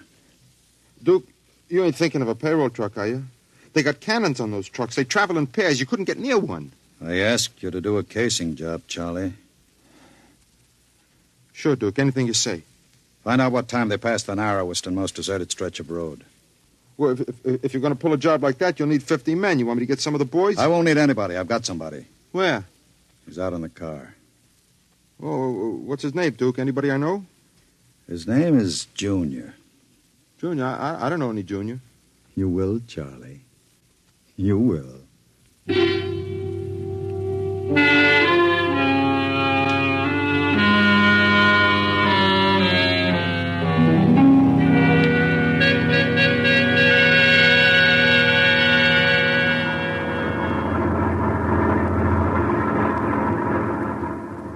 Smoke, Sam? Well, thanks, Al. Whew, it sure gets hot in these armored trucks, huh? You'll get used to it. How much we hauling this time? About $250,000. Brother, could I use a hunk of that? Who couldn't? What's your first stop? Acme National Bank. Then we unload a payroll at the Bronson Watch Plant. Hey, what's that up ahead? It looks like something shiny on the road. Throw up your spotlight. Right. Holy smokes, you see what I see? It looks like a mechanical traffic cop. About 8 feet tall. Standing right in the middle of the highway.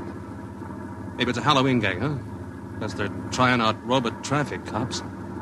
Can you get past him? I don't know. We'll have to slow down. Get on that gun, Sam. Let's take no chances. Right. I'll give it the horn. Don't budge. Where's our escort truck? Pulled up right behind us. Thing won't move. Sure looks like something out of Buck Rogers, don't it? That's a heck of a note, blocking traffic like that. I'll have to try and get past it. Here goes. Holy smokes, it's moving. Hell, it's coming toward us. Get on that gun. Give it a blast. Bullets are bouncing right off it. It's still coming. Al, back up. I can't. The other truck's right behind us. Al, it's lifting its arm. It's going to smash our window.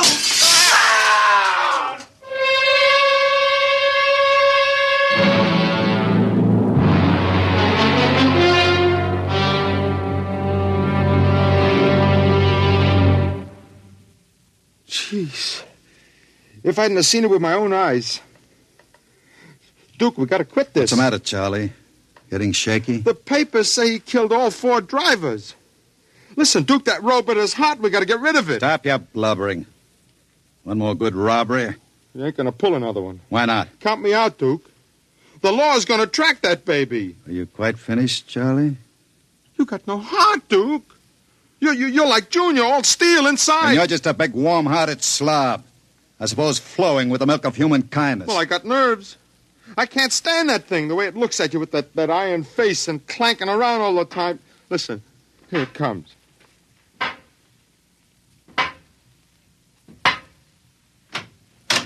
Hello, Junior. Hello, Duke. I've been talking to Charlie. Yes, Duke. You know what I think, Junior? I think Charlie's yellow.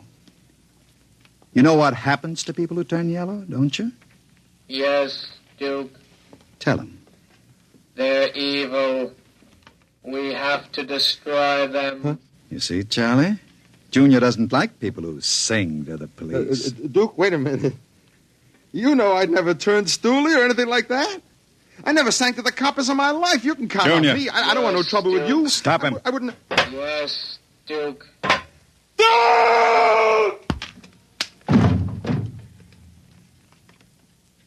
I stopped him, Duke. All right. Take him down to the cellar. Duke, that noise. Charlie! Junior, put him down. Take him down to the cellar, Junior. Yes, Duke. Duke. Relax, darling. Stop shaking. Duke, we can't stay here. Charlie's going to be missed. He's got friends. Now we'll have the gangs after us, too. Oh, come on now. Don't worry, darling. The Duke will take care of everything. Where are you going? Out to a travel agency to get some tickets. You and I are going to take a trip, Lola. You're leaving me alone here? Junior's here, too. That's just it. It's being alone with that thing.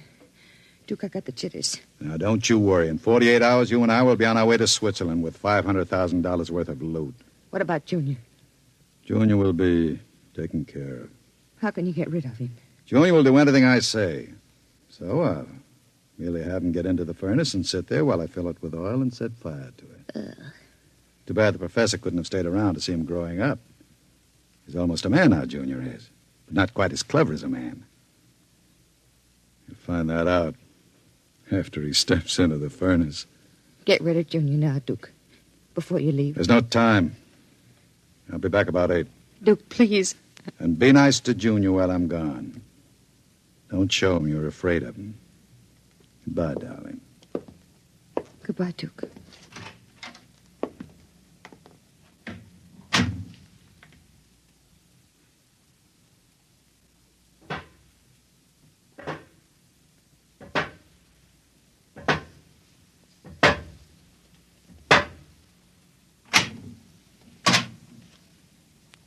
Lola. What, Junior? Oil me.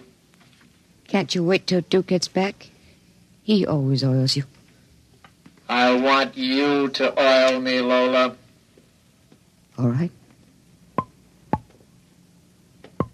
I like you to oil me, Lola. Yes, Junior. Lola, do you like Duke? Certainly. Do you like me?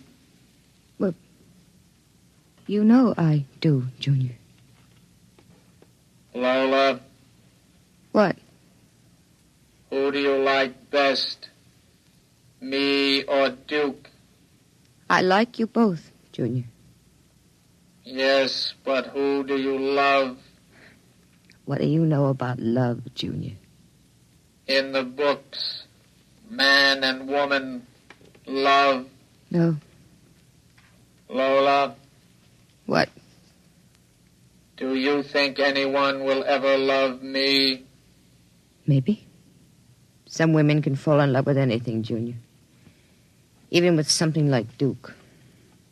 Why, Lola? I don't know. Maybe because, well, as long as she thinks her man is the smartest and the strongest. I see. Where are you going? To wait for Duke. He won't be home for a while. I'll sit in the hall and wait for him. All right, Junior. I want to be alone and think.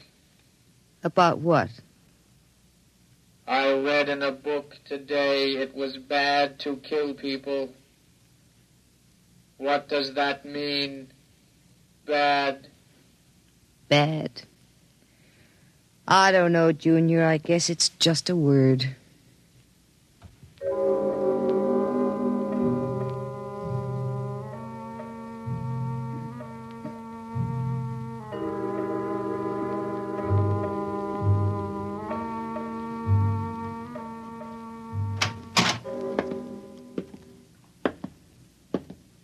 Lola? Hello, Duke. Oh, it's you, Junior. Why are you sitting in the dark? I was waiting for you, Duke. Well, now that's a good boy, Junior. Lola oiled me. That's nice. I tell you what, Junior. I've got a little job for us down in the cellar. Let's go down there. Now, Duke. Right now, Junior. All right, Duke. Are we going away soon, Duke? Yes, Junior. We're going away. What's in the cellar, Duke? A little surprise for you, Junior. You'll find out.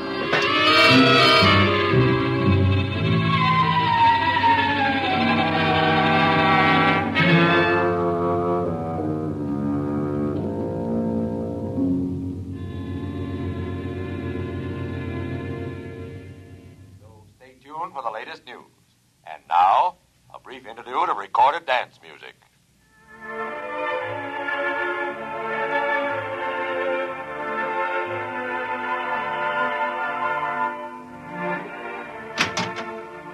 Duke? Is that you, Duke?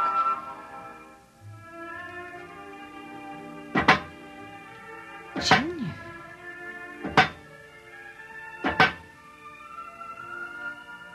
Hello, Lola. I thought I heard Duke come in. He came in.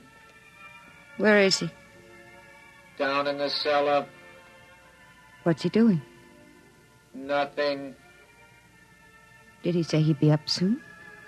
No, Maybe you better go down and get him. he's dead. Oh, no. No, he isn't dead. You said the woman loves the strongest and the smartest. Well, I'm stronger and smarter. But you aren't human. I'm almost human, Lola. No. No, stay away. Lola. Don't touch me. Those metal paws. No. I love you, Lola. No. No. I love No, no, you. no. No.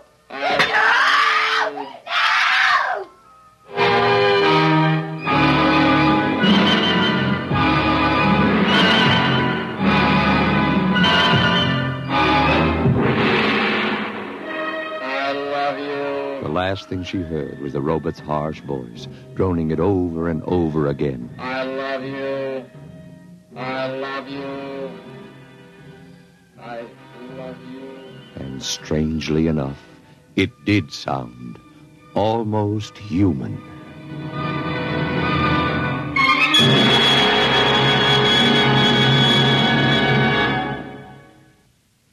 You have just heard X-1, presented by the National Broadcasting Company in cooperation with Street and Smith, publishers of astounding science fiction.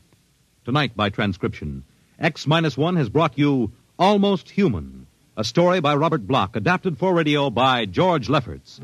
Featured in the cast were Santos Ortega as Duke, Joan Allison as Lola, Jackie Grimes as Junior, Guy Rep as the Professor, Nat Pullen as Charlie, Joseph Julian as Al, Lynn Cook as Sam, and Merrill Joels as the radio voice. Your announcer, Fred Collins. X-1 was directed by Ken McGregor and is an NBC Radio Network production.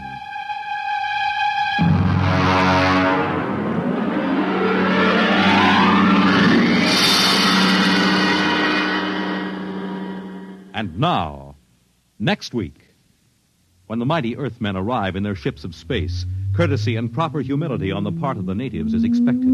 But some native inhabitants are too small to be impressed. We'll see what happens to such an expedition marooned on a far planet next week at X-1.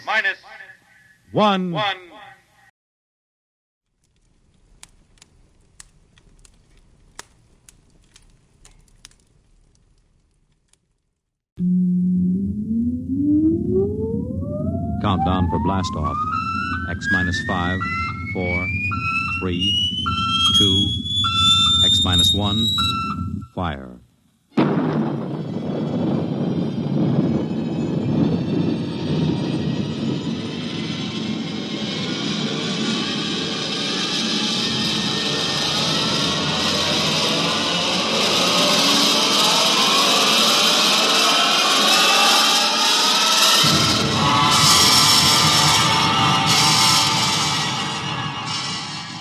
From the far horizons of the unknown come transcribed tales of new dimensions in time and space.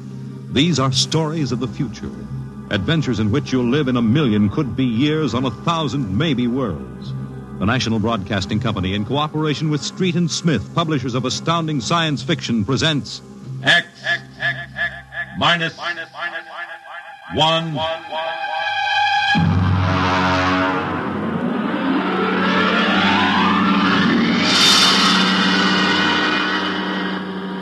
Tonight's story, Courtesy. This is the story of the second expedition to the planet of Landro. I'm recording it for any future expeditions which might land on this God-forsaken sphere, in the hope that they may learn from our tragic example. As I write, there are 2 of us left. 2 out of an original complement of 180 men. One of us, myself, will be dead in less than 23 minutes. As for the other, heaven have mercy on him, I do not know.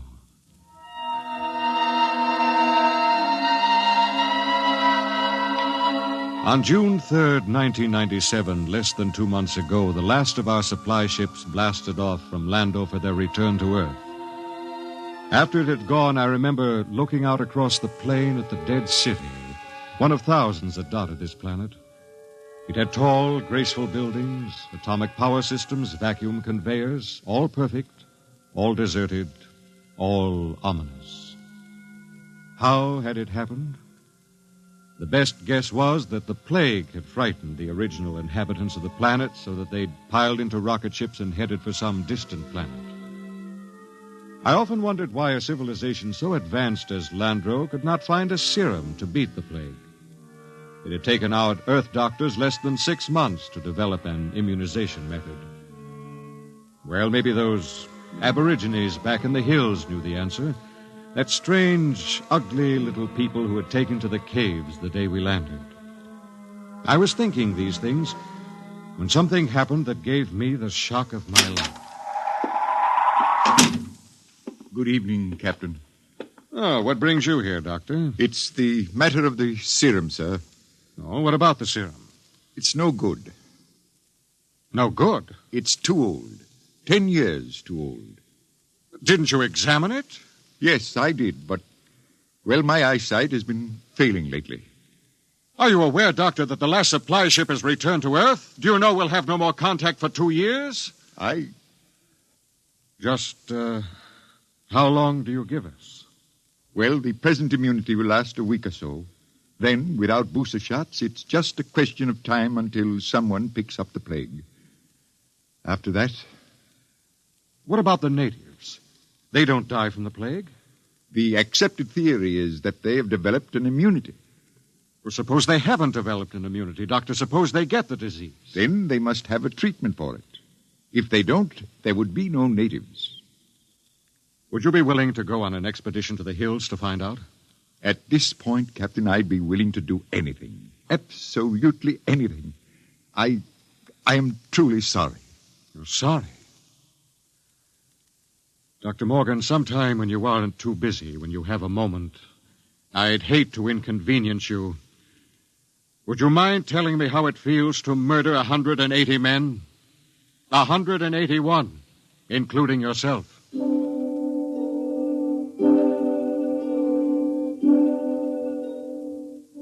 I did a lot of thinking after Dr. Morgan left my hut.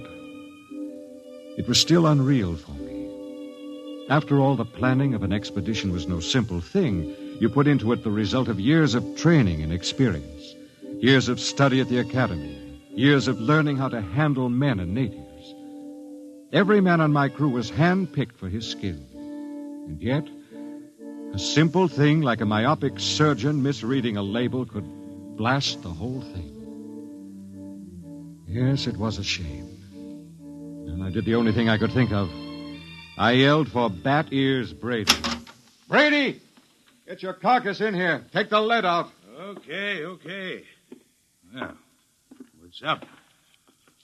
Sit down, Bat Ears. You got trouble, Kev? We got trouble. What? The serum's no good. What? Morgan forgot to check it. It's 10 years too old. Holy jumping snails. You're going to court-martial that? It wouldn't do much good. We'll all be dead pretty soon unless somebody figures something out. Well, what are you going to do, Kev? Well, there's only one chance. One chance in 10 million. What? The natives. Them cave rats. What good can they do us? Well, they don't get the plague, so maybe they know a cure. Okay. Let's get a few of them and beat it out of them. That's why you're here. Shoot. How'd you like to come along on a little expedition up to the cave country? You, me, the doctor, and Faulkner. Faulkner? Now, listen, Cap, he's worse than the doctor. Yes, but he knows more about the native culture than anybody here. He's the only one who's completely familiar with the records of the first expedition. Okay, so it's me, you, the doc, and Faulkner. When do we start? Tonight, in half an hour. We should reach the cave country by tomorrow. With luck, we'll be able to find natives before night.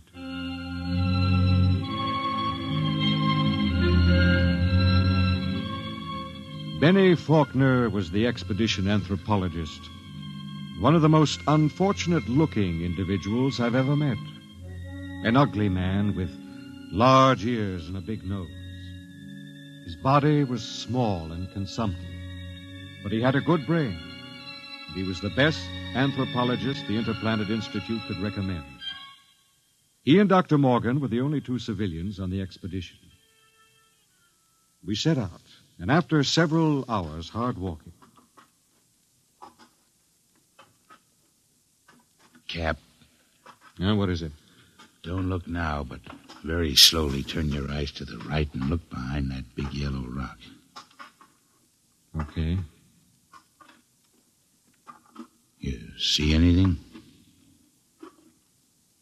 No. Well, keep looking. Don't stop walking or let on. Okay. There.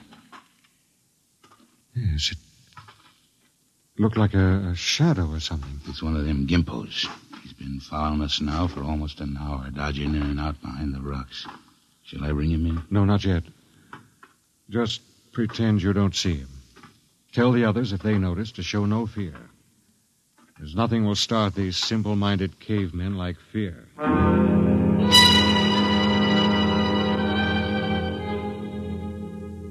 The manual said, "Under no circumstances shall a member of the patrol display fear before a native. The dignity of the Earthman must be preserved at all costs." Just before dawn, we reached the cave country. We were tired and hungry, and we stopped to cook some food and rest. Everything was quiet. There was no sign of the gimpo which had been trailing us until... Okay, get in there, you sneaking little monkey man. Come on, before I break this shovel on your stern. Yeah, what's the trouble? Cap, I caught me one of these gimpos sneaking around outside the tent. Bring him in the light of the fire. We can get a look at him. Faulkner? Yes, sir?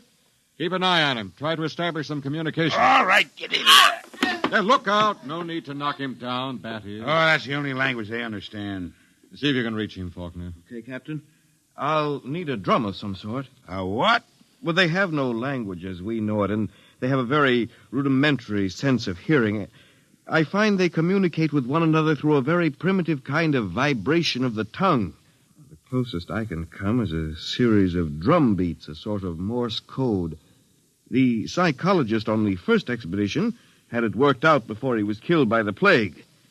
I've studied his notes, and I think it'll work. You mean these little critters can talk to one another? I believe they can.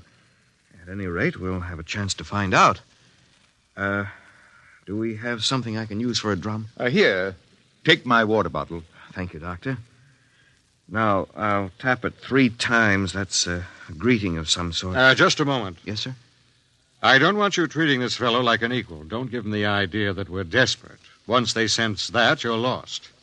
I have to communicate with him, sir. Well, just bear in mind what I said. Dignity. Yes, sir. I'll do my best, sir. It was a strange sight. On one side of the water bottle crouched little Benet Faulkner, looking for all the world like a human spider. Across from him crouched the Landrian, a humpbacked, gray little creature with an enormous head and those huge, soft lavender eyes. Every few moments, one would stop the strange tattoo of communication, and the other would take it up. I'm setting forth in this narrative the most vital part of their conversation, as Benet Faulkner later transcribed it from the best of his memory. Benet asked, "Why were your cities abandoned? Was it the plague?" The native said yes. Benet said, "Do you still fear the plague?" The native answered yes. "Do any of your people become afflicted?" The answer was some. "How do you treat them?" Silence. "How can we find a cure for the plague?" More silence. And then the native said, "Go among my people." Benet asked, "Will we find the answer among your people?" And the native replied, "My people have the answer." Benet said, "Will you tell me the answer?" The native repeated, "Go among my people." As far as the Landrian was concerned, the conversation was ended. He rose to go, and Faulkner stepped from his path, but Brady was there to ensure the bet. Hold on there, bucko. You ain't going no place. Don't maltreat him, Brady. What did he say, Penny? He says his people have the answer. What do you think? Well, there may be some truth in it. He says some of his people still get the plague. That must mean it isn't a question of immunity. They must have a cure. Well, he wasn't clear on that. Then they must have a vaccine to keep it from spreading. Does he know? His answer is for us to go among his people. Well, that leaves it up to us. The first level of caves is on top of that cliff about a mile ahead. It's a trap. I'll bet my last dollar on it. Well, maybe not. And we'll have to risk it. Wait. Well? Let me go. I got you all into this. But how will you talk? Benny here can give me enough of the code so I can ask the big question. You understand that they might just decide to cut your throat? I'm fully aware of the risk. All right, Doctor. You go ahead. We'll wait at the foot of the cliff. If you aren't back down in 3 hours, we'll come up after you. What about the Gimpo here? We'll hold him as a hostage to ensure the doctor's safety. If the doc comes back, all right, we'll let him go. If not, well, that's your job, Brady. A pleasure.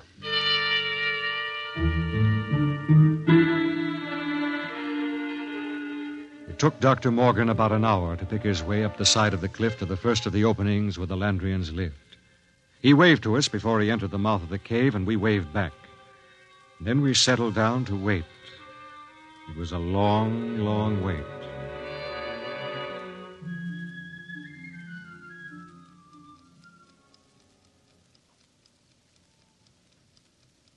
Eight o'clock. He's been up there more than 3 hours, Cap. We'll give him a little more time. It's getting colder. Yes, keep that fire going. How much longer are you going to wait, Cap? Oh, we've got lots of time. You'd think we'd have heard of something by now if they was going to knock him off, I mean. No, not necessarily. Wait. Look, up on the cliff. That's him, all right. Hey, what's he running for? Oh, no, he looks scared. That crazy fool, if he don't look out... Doctor! Dr. Morgan, look out! Look out!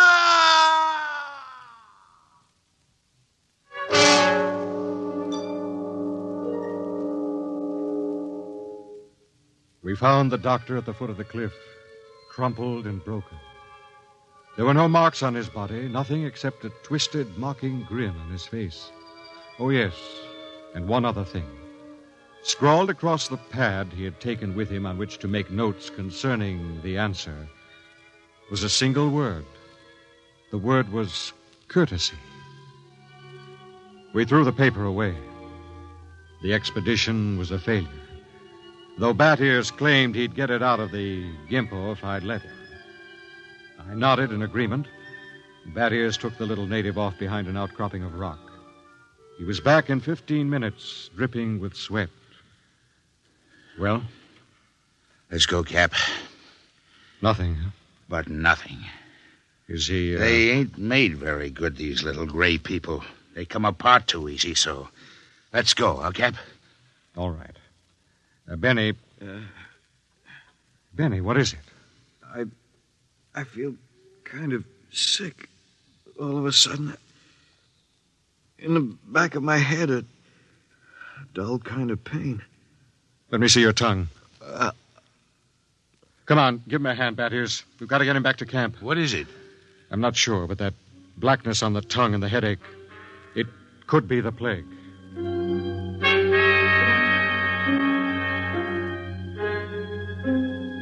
By the time we got Benny Faulkner back to camp, he had the red spots on his body, and then the fever began to rage. It was the plague, no mistake about it. Before morning, Collins, the supply sergeant, had it. Then it was Peabody. After that, the men went down like 10 pins. Then one morning, Bat Ears Brady dragged himself into my tent and sat down. The lines in his face told me the end was coming pretty fast. Sit down, Brady. Well, what's the count? 6 left. We buried the chaplain today. Got anything to drink? Sorry, I'm all out. How about a cigarette, then? You got a cigarette? Yeah, sure. Here. How's Faulkner? I don't get it. He's still alive. Still alive? Yep. In fact, he's getting better. He's sitting up. Holy mackerel. Oh, this is a good cigarette. It's like any other. No. This one's different, Cap. This is my last. What do you mean, Brady? Take a look at my tongue. See? Little black spots.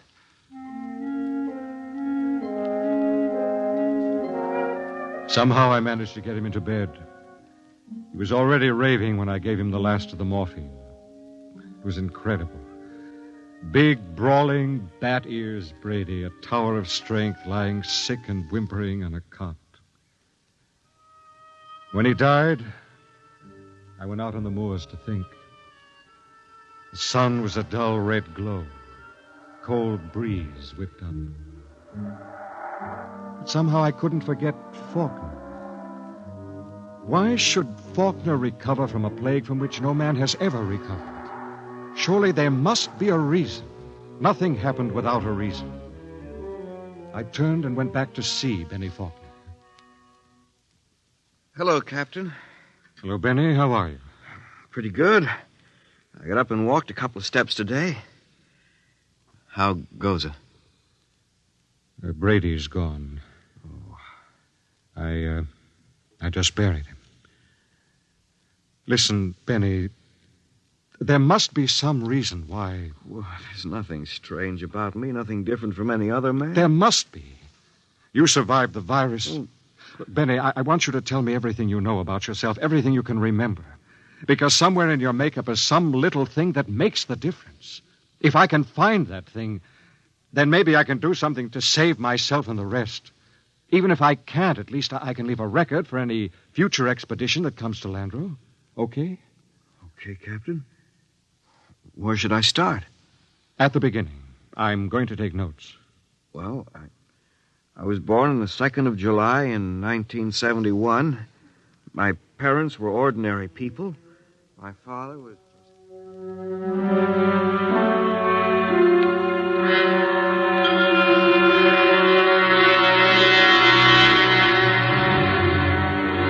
Look, Captain, I've told you everything I can remember. 3 days now you've gone over me, pawed me, questioned me. What else can I tell you? Benny, let's go over that last part once again. Where should I start? Take it from where the native started to walk away. You stepped out of his path, and Brady grabbed him. Okay, so I stepped out of his path. Why? What do you mean, why? Why did you step out of his path? Why not? Courtesy, I guess. What's the matter? Courtesy. That's the word that Dr. Morgan had scrawled in his notebook. Well, I don't see that... I don't either. Tell me, Benny, why should you want to be courteous to a native? Why not? What about maintaining your own dignity? Are you talking about dignity or arrogance? I don't know. Benny, listen, maybe we were all wet in our deductions. Maybe these cities here on Landro weren't deserted centuries ago. Maybe these little people up in the caves are the same people who used to live in those big cities. Why would they leave? Maybe they found out the big cities weren't the answer. Maybe they found out that civilization doesn't necessarily bring happiness. So they just packed up and left, returned to the simple life. No, it doesn't make sense. You're forgetting the plague. What is the plague, Benny? Well, I don't know. Is it a virus? I don't think they ever found out.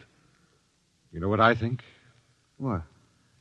I think the plague is nothing more than what we know as greed and arrogance. Captain, you're going off your rocker. I think maybe we're in line to die. Serum was good. In fact, I don't think the serum had anything to do with it. Oh, I never heard anything as crazy, fantastic in my life. No? Well, I think I'll go back to my tent and finish writing the report. I am beginning to sweat a little. Captain, maybe it isn't the plague. It is. I've seen it too many times to kid myself about it. Maybe hot compresses or something. No, Ben. Listen, Captain, you don't believe that junk about courtesy, do you? I mean, that's a lot of nonsense. You must know that. Holy mackerel, Captain. You do believe it, don't you? Good night, Benny. I think I'd like to be alone for a while. Okay. Good night, Captain. Maybe the supply ship will be early. You can probably stick it out. Sure. Good night, Captain.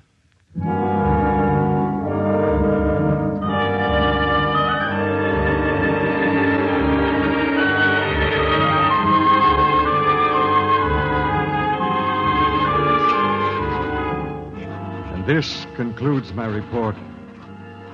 I'm turning it over to Benny Faulkner in the hopes that he will be able to transmit it to any other expedition commander who contemplates exploring the planet of Landro.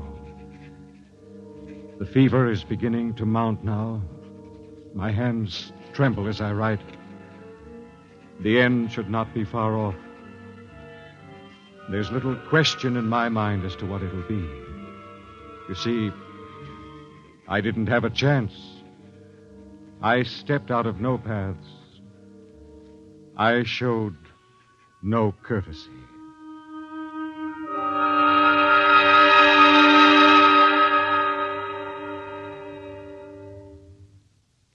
You have just heard X-1, presented by the National Broadcasting Company in cooperation with Street and Smith, publishers of astounding science fiction. Tonight, by transcription, X-1 has brought you Courtesy, adapted for radio by George Lefferts from the story by Clifford Simad. Featured in the cast were Brett Morrison as Captain Ira Warren, Arnold Robertson as Battiers Brady, Edwin Jerome as Dr. Morgan, and Bill Griffiths as Benny Faulkner. Your announcer, Fred Collins. X-1 was directed by Ken McGregor and is an NBC Radio Network production.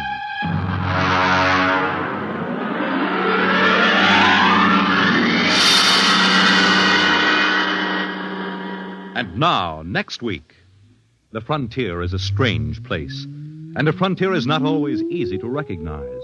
It may lie on the other side of a simple door marked No Admittance, but it is always deadly dangerous. What happens when an innocent girl ignores a single regulation? You will find out next week at X-1.